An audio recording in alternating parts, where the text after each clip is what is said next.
आज mother's day है, तो मैं आज आपकी मुलाकात करा रहा हूँ दुनिया की एक ऐसी महान माँ से जिनकी कहानी न पहले आपने सुनी न बाद में सुन पाएंगे। नाम था उनका पन्ना धाय। चित्तौड़ मेवाड़ की शान। राणा सांगा घायल हो जाते हैं युद्ध में और उसके बाद वीर गति को प्राप्त करते हैं। उनकी महारानी पत्नी का नाम था कर्णावती, पर उन्होंने बचपन से उनके दो पुत्र थे, विक्रमादित्य और उदय सिंह। उदय सिंह को पन्ना धाय को दे दिया था। बचपन से उनको दूध पन्ना धाय पिलाती थी, इसलिए उनका नाम था पन्ना धाय। और 2-3 साल बाद जब बहादुर शाह वहां पे अटैक करता है ना, तो उस समय माँ कर्णावती भी सती का जौहर कर लेती है, पर जाते जाते अपने बच्चों को है ना पन्ना धाय को सौंप के जाती है कि तुम्हें संभालना है।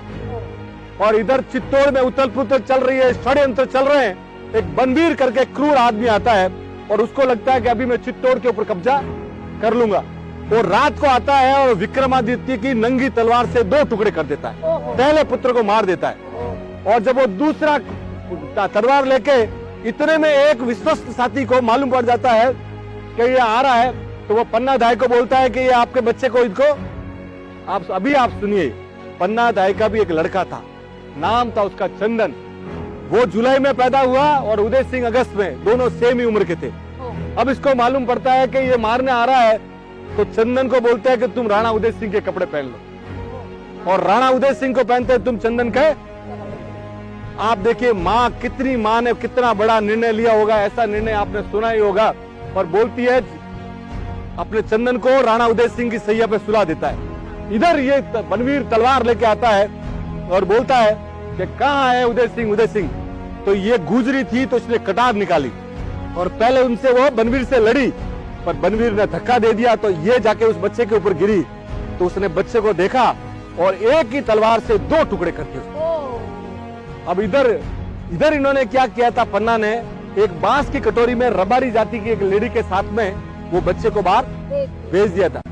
आप सोचिए, जो माँ अपने बच्चे के लिए रो भी नहीं पा रही, कि रोवे तो भी डाउट आ जावे, और वहां से निकलती है, बच्चे को चूम लेती है और वहां से निकलती है।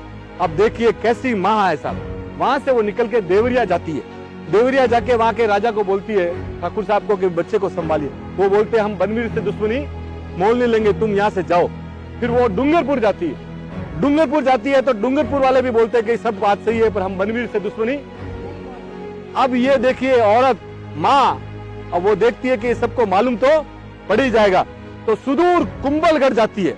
और उस समय कुंभलगढ़ में आशा शाह देवपुरा, जो जैन थे, जैन किलेदार थे, उनके पास जाती है और उनको जाके बोलती है कि मेरा बच्चे को। वो भी रात को उनको रुकाते और सुबह बोलते हैं कि भाई मैं आपको नहीं बचा सकता। तो उनकी माँ, देखो माँ का कमाल देखिए, उनकी माँ आती है और बोलती है आशा शाह, तुम्हारे घर पे कोई शरणागत आया है और तुम जैन क्षत्रिय हो, तुम इनको शरण दो। तो आशा शाह फिर उसको अपना भांजा घोषित करते, बोले मैं कफन बांध लूंगा पर तुमको बचाऊंगा। और आशा शाह ने पूरी जिंदगी भर है ना उसको अपना भांजा बना के रखा।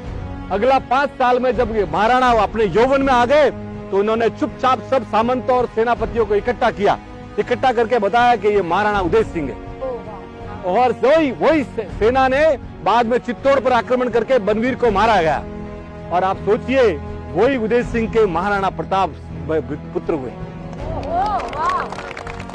अगर पन्ना धाय नहीं होती तो मेवाड़ वंश नहीं होता।